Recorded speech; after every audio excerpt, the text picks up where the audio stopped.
Assalamualaikum warahmatullahi wabarakatuh. Bismillahirrahmanirrahim. Wassalatu wassalamu ala rasulillah wa ala alihi wa ashabihi wa mawalah amma ba'du. Assalamualaikum rahimahumullah wa nafa'ana bihi wa bi'ulumihi. Allahumma salli ala Sayyidina Muhammad wa ala ali Sayyidina Muhammad. Allahumma awsil sawaba ma sa'adhkuru ila riabi wa bi'umi wa masyahid. Dan syukur bila kita panjatkan kehadirat ilahi Robi, tak lupa sholawat serta salam semoga selamanya tercurah kepada baginda Rasul ani habibana wa nabiyana al-karim Muhammad sallallahu alaihi wasallam, juga kepada para keluarganya, para sahabatnya, dan kepada kita sebagai umatnya. Hadirin wal hadirat rahimakumullah.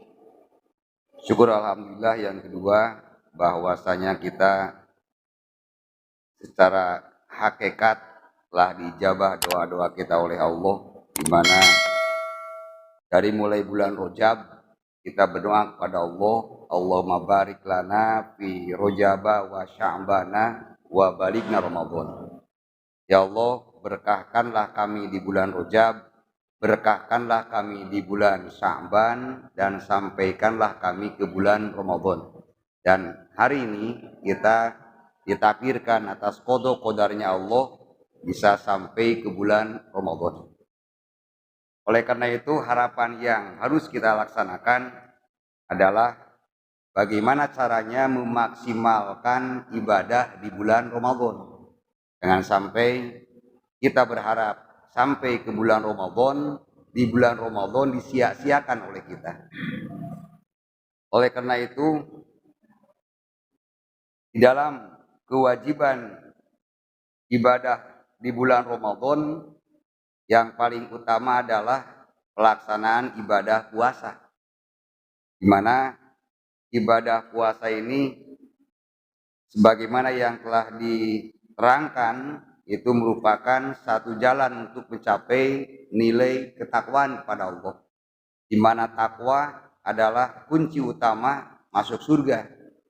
Berarti kesimpulannya bahwa ibadah puasa di bulan Ramadan diantaranya adalah jalan untuk menuju kita masuk ke dalam surganya Allah Subhanahu wa Ta'ala. Cuma masalahnya puasa yang bagaimana yang bisa menjadikan jalan untuk masuk ke dalam surganya Allah. Oleh karena itu, puasa itu ada 3 tingkatan. Yang pertama adalah puasa awam. Apa itu puasa awam? Puasa secara umum. Apa itu puasa secara umum? Yaitu pengertian puasa adalah menahan diri dari makan dan minum dan segala yang membatalkan puasa dari mulai terbit fajar sampai terbenam matahari. Itulah puasa secara umum. Nah, ketika pelaksanaan ibadah puasa, jangan sampai kita melakukan puasa yang puasanya puasa awam, yang hanya tidak makan, yang hanya tidak minum, yang hanya tidak melaksanakan yang membatalkan puasa, tetapi tidak memperhatikan hal-hal yang lainnya.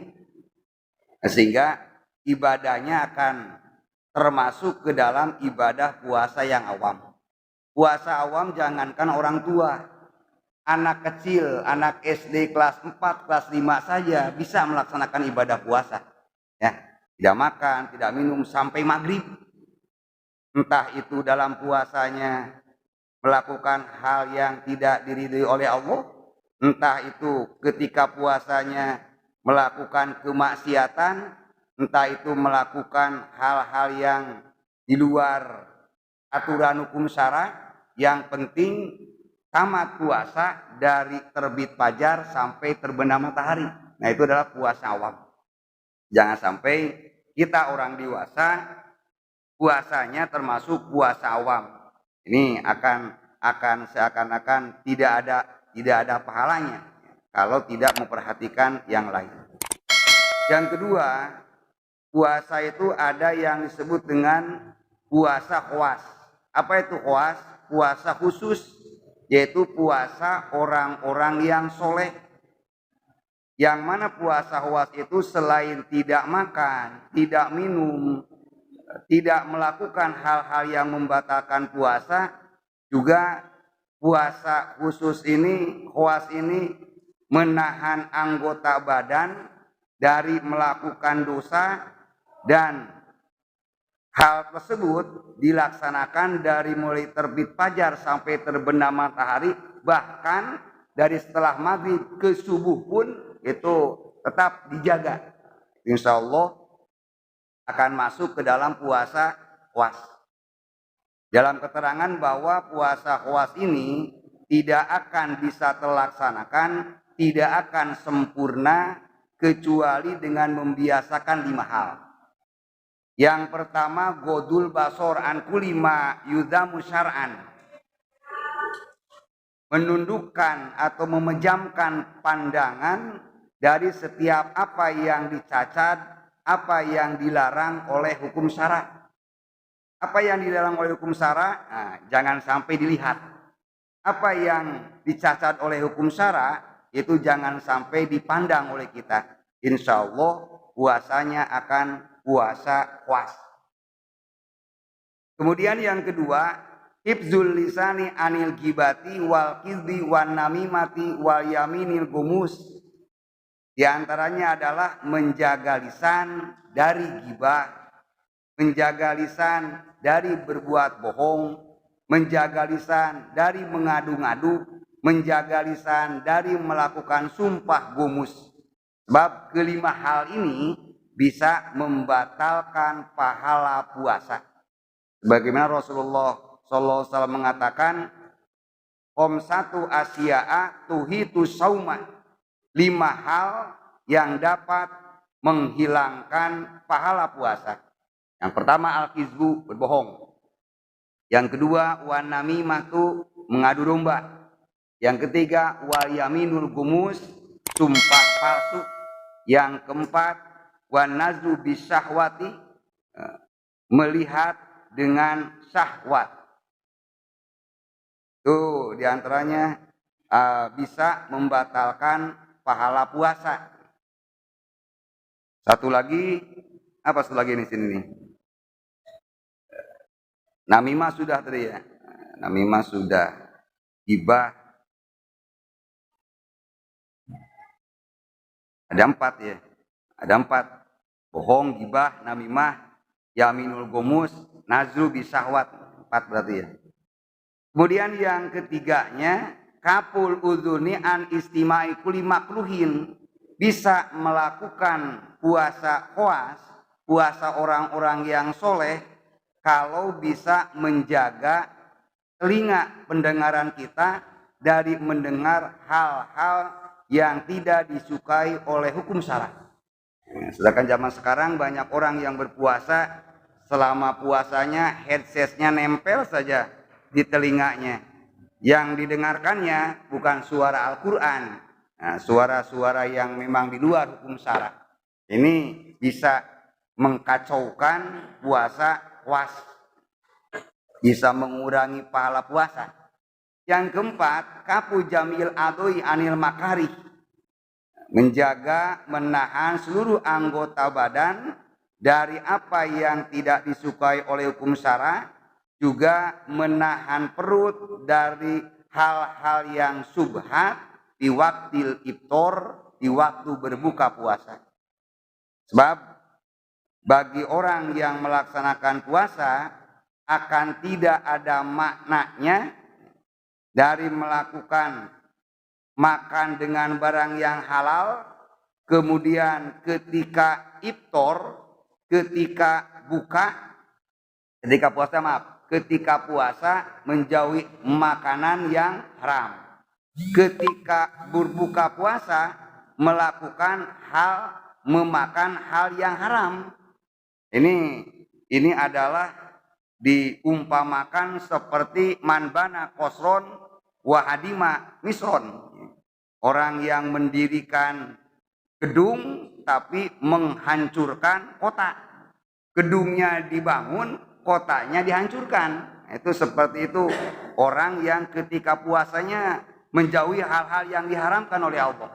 tapi ketika buka puasanya memakan makanan yang berbau haram. Nah, ini jangan sampai terjadi.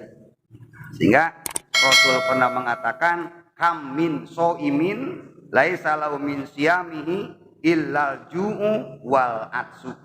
Banyak orang yang berpuasa tetapi ia tidak mendapatkan dari puasanya kecuali hanya mendapatkan lapar dan haus saja.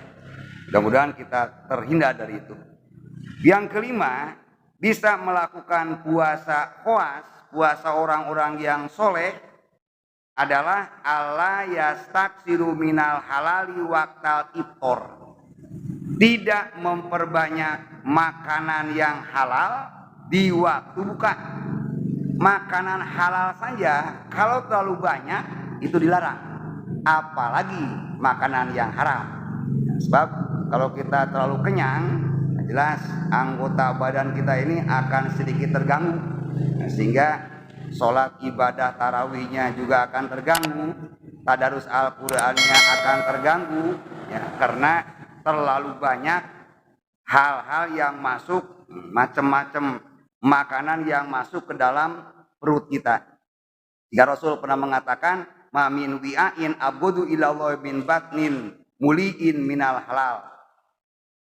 Tidak ada wadah, ya, tidak ada tempat yang paling tidak disukai oleh Allah, yaitu perut yang penuh diisi dengan makanan yang halal. Ya, dengan makanan halal terlalu over itu tidak disukai oleh Allah Subhanahu wa taala, dibenci oleh Allah Subhanahu wa taala, paling dibenci oleh Allah Subhanahu wa taala. Apalagi yang haram, nauzubillah. Itu adalah puasa yang kedua. Kemudian puasa yang ketiga adalah puasa khususil khusus. Ini bagi orang-orang yang sudah betul-betul hatinya sudah tidak menciptakan duniawi, pikirannya sudah tidak urusan duniawi, tetapi hati dan pikirannya fokus kepada Allah Subhanahu wa taala. Itu adalah orang-orang yang puasanya adalah puasa wasil was.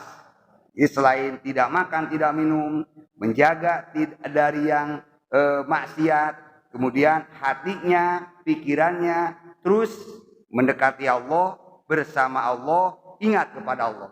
Itu adalah puasa wasil was.